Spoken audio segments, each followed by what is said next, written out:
السلام علیکم ورحمۃ اللہ وبرکاتہ۔ کیسے ہیں آپ سب؟ امید کرتی ہوں آپ سب ایمان صحت کی بہترین حالت میں ہوں گے۔ آج میں آپ کو حضرت عائشہ اور حضرت فاطمہ کا ایک قصہ بتانے جا رہی ہوں، ایک واقعہ ہے جو ان کے متعلق وہ بتانے جا رہی ہوں۔ بڑا ہی پیارا ہے، آپ سنیں گے اور دل خوش ہو جائے گا۔ کسی بزرگ سے کسی نے سوال کیا، ایک بڑے بزرگ سے کسی نے سوال کیا کہ بتائیں حضرت عائشہ صدیقہ رضی اللہ تعالیٰ افضل ہے یا حضرت فاطمہ رضی اللہ تعالیٰ عنہ؟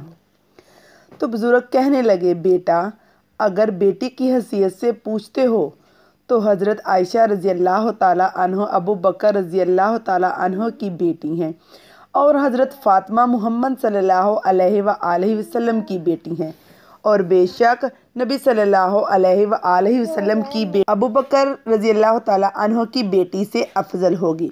لیکن اگر تم بیوی کی حیثیت سے پوچھتے ہو تو فاطمہ رضی اللہ تعالیٰ عنہ حضرت علی رضی اللہ تعالیٰ عنہ کی بیوی ہیں، اور حضرت عائشہ رضی اللہ تعالیٰ عنہ نبی صلی اللہ علیہ وآلہ وسلم کی بیوی ہیں، اور بے شک نبی صلی اللہ علیہ وآلہ وسلم کی بیوی حضرت علی کی بیوی سے افضل ہوگی۔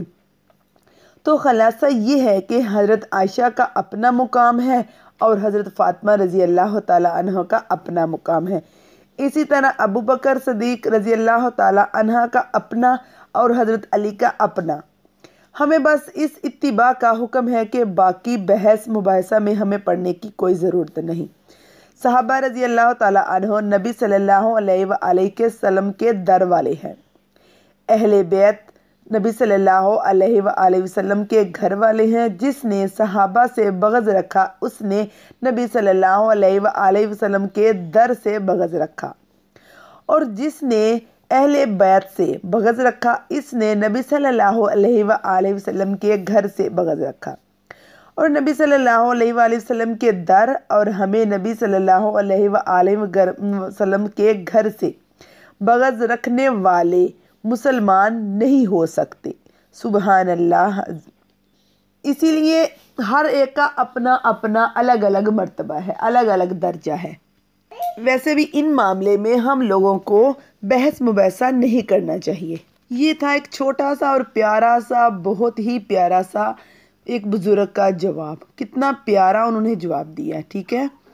اور جاتے جاتے میرے چینل کو سبسکرائب کرنا مت بھولیے گا۔ جزاک اللہ خیرا کثیرا۔